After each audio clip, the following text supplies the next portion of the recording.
Welcome to Alphanumeric, a fiction and poetry podcast featuring pieces from the award-winning NonBinary Review. Today, The Wastelands by Isabel Yacura. It took time to learn how to run the continuum. It took time, and it took a certain kind of panache, and you had to be just a little bit crazy, as Sheila's mentor used to say. She was a small, twisted-up woman with a potbelly, contrasting strangely with delicate wrists, long fingers. Marcy'd had a port permanently installed in the back of her neck so she could jack in anywhere, hardwired. She was from the generation before the chips became standard, a last remnant of the cable jockeys. "You can't just plug in and go," she'd say. Sheila, back in those days, still smart-mouthed and teenage, said, "You don't plug in at all." "Don't be cute," Marcy snapped. "I'm trying to impart some fucking wisdom here, so shut up and listen." Sheila, for all her faults, was good at that. That's why Marcy took her on in part. "You can't ride the roads if you can't feel them," she said. "It's not binary, not code, no matter how those fucking program toads would like it to be." Program toads, another bastion of the old guard. "It's part gut instinct, part know-it-all smarts, all panache," Marcy said, grinned. Perfect white teeth, despite the hunched posture and bird's nest hair. She took care of the things that mattered. "Treat her like a lady and you learn how to feel for the bump in the road, the path less traveled, the bright spot, and a driver can go anywhere," she said. "And the anywhere is why it's so dangerous." She didn't really get it at the time, but at the time, the most dangerous thing Sheila was doing was playing footsie with the dumb AIs that surrounded seedy money service businesses and maybe the odd run against a university library. Nothing crazy, nothing too special, but Sheila was bright and did have the panache, did have the feel for the roads. And when they took the Continuum Quantum just 2 years later, well, the thing about sending the roads into near infinite possibilities meant just that. Infinite anywhere. When it happened, Sheila had been taking the newbies out on a joyride. Sheila had a team of her own by then. Smart team, smart-mouthed. She could feel Marcy grin in the back of her head every time they bit back, wondered half despairing if this was what being a parent was like. Endless teenagerdom. She had gone sort of white hat at this point. Well, maybe not white, but at least gray, if you squinted. Corporate and on a salary, and with a whole legal and compliance team to back her up. A little too tired from running from the government acronyms that had popped up around continuum security. Marcy had never gone white hat, never even looked at gray, had existed outside of an even partially binary color system. She'd jacked in one last time, plugged the last of her brainwaves into the continuum, and rode them rainbow-colored into the sunset. Her last gift had been a cheeky, very vintage-style kind of chatbot, a Marcy-flavored rudimentary AI that Sheila sent her new team members and baby drivers to when they first joined her team, a rite of passage. 10 years since she faded out, and Sheila still missed her dearly. Kept that bot on a local drive saved somewhere in the vicinity of her brainstem. Every supercomputer continuum was different, and every continuum was the same in the difference. There were rarely similarities, even when you were hopping on at the same starting port. Port, an old-fashioned slang term that had stuck around how long? It was like playing hopscotch. You started at your home base, the stripe of color and code you knew was yours, your operating number.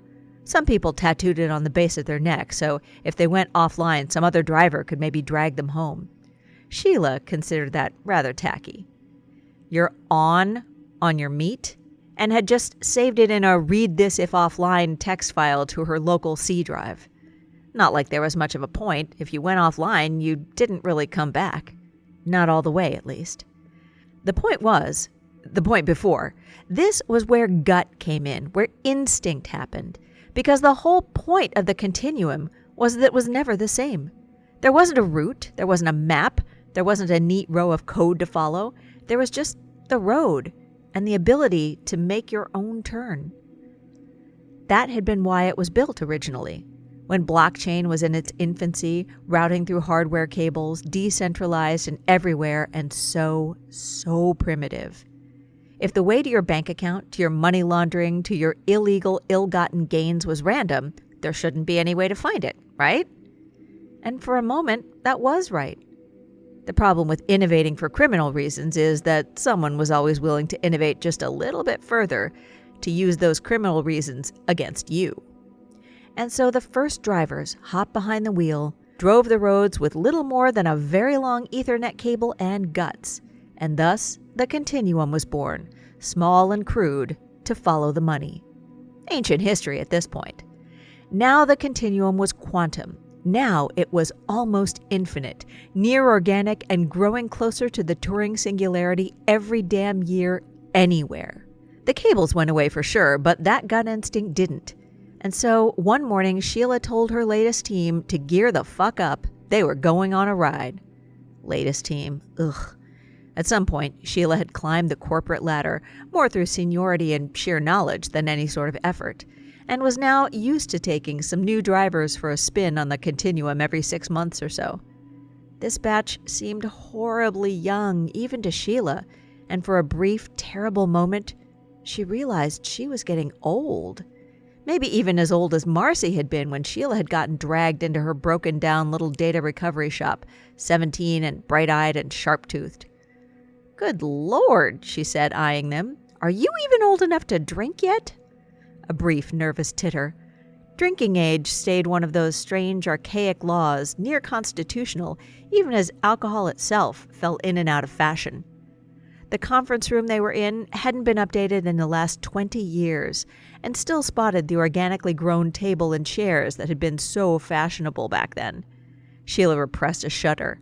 She remembered that trend. Horror of horrors. "How many of you have hopscotched before?" she asked. Silence. "Ridden the roads?" Sheila said after a moment. No answer. Racked her brains. She said weakly. "Jacked into the supercomputer continuum?" "Oh," one boy said. Had the cheekbone dermals that were in fashion now. "Yeah, I have." 2 girls raised their hands as well. "Thank God," Sheila said with feeling. "Right, you're with me. The rest of you, you're with Kellen here." Kellen waved cheerfully, her assistant. She was old enough to have an assistant. Awful. "Kellen will run you through the basics," she said. "You 3, we're going on a joyride." Cheekbones grinned. The 2 girls, one totally hairless, no eyebrows or eyelashes even to speak of, and the other almost startlingly bland with no outward mods to speak of, nodded. Sheila left the babies with Kellen with a sense of harsh relief. There were few enough of them that she just went to her office. Not quite a corner, but near enough. "Fewer and fewer of your cohort know how to jack in," Sheila said absently as she pulled up a couple of holograms. "Why is that?" "The continuum isn't viewed as necessary anymore," Cheekbones said. "Like, it's more like an elective class, you know?" Sheila said. "The now is very in vogue," Baldy said. Bland agreed with a hum. "Very much a return to the earth, less of the ether." "Oh, drugs are back in," Sheila said without thinking, raised her head. Cheekbones barked out a surprised laugh. Bland gave a serene smile. "Yes," she said, "very in." "Well, you don't need to be high for this," Sheila said. "Really don't want to be." Sort of an afterthought. "We're joyriding," she said. "Know what that means?" "Just looking around," Baldy said. "Your task," Sheila said, smiled at the 3 of them, "is to find me something I've never seen." It wasn't hard, per se, to find something that Sheila had specifically never seen before. Quantum was quantum for a reason. Infinite possibilities meant infinite specificities meant that if you could find the same thing twice, you were fucking good at your job. Sheila was pretty damn good at her job. Still, Sheila wasn't going to take technicalities for this.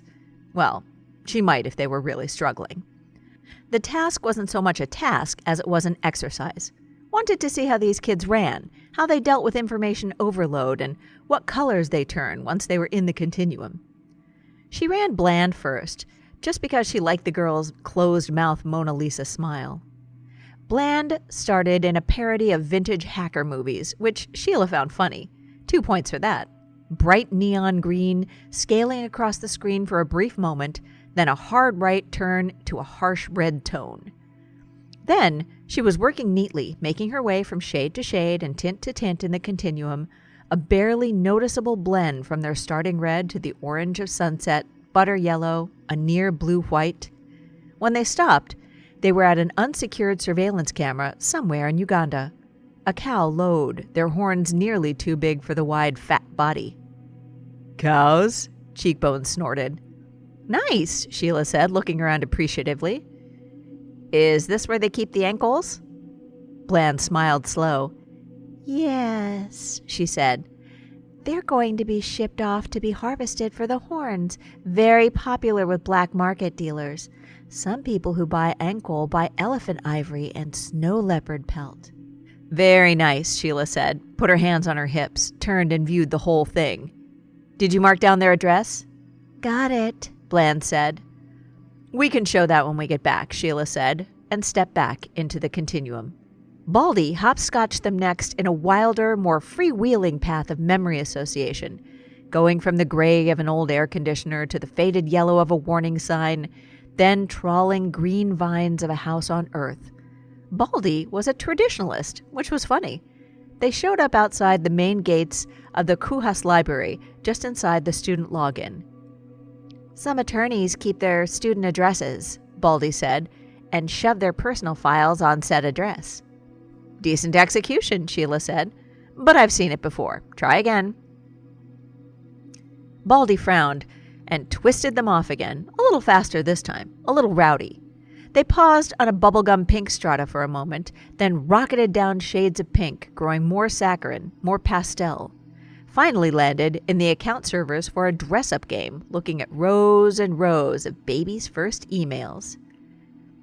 "There," Baldy said, pointing. "Shreveport Carver, Lucille, daughter of U.S. Senator for Louisiana. She uses Daddy's credit cards to buy points for better outfits." "Much better," Sheila said, grinning. "We'll run that number, see what else Daddy is buying on his personal card." She turned to Cheekbones. "Right, kid, your turn." Right away, Sheila was concerned. Cheekbones went too fast. No pattern, no thought, just a click-to-click running his numbers through a randomizer. The thing about the continuum was you had to be able to find your way back. You had to know the path you were taking, whether that was thought or memory or Fibonacci sequence. It had to have some sort of internal logic, even if that internal logic was only yours. To run the roads like this... Sheila flattened her mouth, watched the droplet path of his run spread out and out and out, blur the color, and hit the gas on her own run. Cheekbones ran the continuum like he was in a too-fast car, turns too sharp, tires squealing, car revving like he was asking for someone to chase him, and Sheila could feel the bumps in the road grow bigger, push harder, as the continuum woke up to the roughshod feel of someone trampling the code. She could feel Bland and Baldy dropping behind. Worry and caution tinted their numbers dingy and pale. Pinged a fast set of binary, stay back, go home, and watched their signatures drop off. Microseconds that cost her, and she had to tear back off after Cheekbones, cursing the idiot and whoever the fuck hired someone so stupid, so suicidal. Cheekbones slammed to a stop, popping out somewhere, and swearing. Sheila tore open a door after that, and found herself in the Wastelands. "Shit," Sheila breathed, looking around. Heat beat down on her shoulders, a red sun in a burnt pale sky, cracked ground, shimmering horizon too far for Sheila to even guess at the millions of numbers that made it up.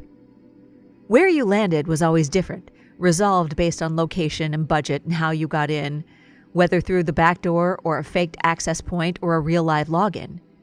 Sheila looked around, her shoulders hunching up and fingers twitching. This was real life. Never seen resolution like this. Never seen anywhere that was so nothing like this. She loaded up the chatbot that held Marcy's memories fast, scanning the wastes for Cheekbones all the while.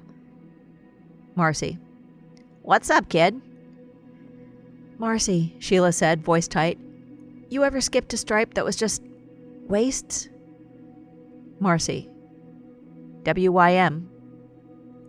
Like nothing, just a wasteland of red dirt and a ping in her hand. Message notification turned up to 11, loud like an alarm. Marcy. Sheila, leave now. Bad place. How'd you even get in? Marcy, what is it? Marcy. Danger, danger, danger. I got some idiot kid who skipped here. I have to pull him back to base. Marcy. Sheila, leave. Danger, danger. Leave, leave, leave. Danger. Marcy's chatbot was pinging off in her head, just a constant ring of notifications as Sheila's nerves ratcheted tighter, tighter, scanning the horizon for any sign of the kid, any shred that he still existed.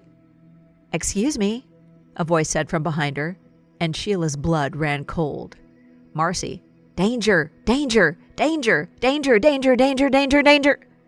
Sheila turned around very slowly. There was a woman standing there. Small, slight, blue eyes, smiling. She looked like a cutout in this apocalyptic space. But that wasn't quite right. It was more like she was the real one. She was the alive body, so true that it made the hyper-reality of the Wastelands fade away. She was holding Cheekbones up by the collar, his body slumped and unmoving like you would a kitten. Is this yours? Yes, Sheila said through a dry mouth. Yes, he's a member of my team. I'm so sorry. He's new. Your team needs discipline, the woman said, her mouth a small pink moo, and Sheila's heart skipped a beat. I'm sorry, whispered it, half wincing and cringing like an animal and too apologetic, the woman's wide blue eyes locked on hers. Marcy's chatbot still blinking in the background of her mind, a constant stream of danger, the strange hindbrain knowledge that this was not a safe person to be talking to, this woman with her sweet smile and too real form. The woman dropped Cheekbones onto the sand. He slumped there, unmoving.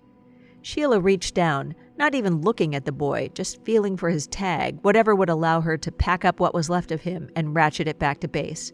Shoved her fingers into his head and wiggled them around, looking for his operating number. Her fist closed around it, and the adrenaline in her system was like a punch to the face now. Her flight or fight so out of control she was trembling, holding the boy's brains in her fist. She began backing up, keeping her eyes on the woman's strange porcelain doll face, first slowly and then faster till she was far enough to turn and run. Faster and faster across the wastelands, till the woman was just a dot, a speck, unmoving, and Sheila could safely warp back to the continuum. Even as the roads opened up before her, she could feel that empty blue gaze on her back. She landed in that stupid fucking conference room amidst a crowd of people, medics and legal and corporate. Kellen hunched over her like a protective bird, baldy and bland, white-faced and silent. Sheila sucked in a breath, her vision not correcting normally, colors too flat and vibrant, no shadows punched out of hyper-reality. You went fucking flat, Kellen said, his hand tight on her shoulder. Sheila, you lined out for 2 whole minutes. The kid, she rasped. What? Kellen spared a look behind him. No clue, he said, dismissive. Sheila, what happened? Sheila clicked in for a brief moment, had to fight through lines and lines of code of the chatbot twisting in on itself into sheer madness. What the fuck was that? She said, one foot with Kellen and the other in the vibrating black space of her implanted C drive. Marcy. The Anywhere's awake. Pausing, the funny 3-dot of thinking, as the old ROM personality of Marcy struggled to parse new information. Marcy. Don't go in again. Then a click, a strange zoomed-out noise, and the chatbot disconnected, and Sheila sat amongst the whirl of corporate lawyers asking where the hell she went, medics still trying to get Cheekbones back online, Kellen's hand tight on her shoulder. Felt for the presence of the bot, like a child grasping for a parent's hand lost at the grocery store. Stared straight ahead, eyes unfocused, and knew she could never run the roads again. This has been The Wasteland by Isabel Yacura, read for you by Lisa Quintana. Our music was Ancient Frequencies Atonal Meditation by Lee Robinson, provided by Pixabay.com. Alphanumeric is mixed and mastered by Zoetic Press. You can get Non-Binary Review on our website, zoeticpress.com, or on Amazon. If this is your kind of thing, we think you'll love Zoetic Press's newest offering, Random Access Memory, nonlinear literature unlike anything you've read before. Check it out at zoeticpress.com/random-access-memory. If you like the podcast, please drop in and give us a rating or a review, and please subscribe. New work drops on Wednesdays. Non-Binary Review, because humans are hardwired to tell stories.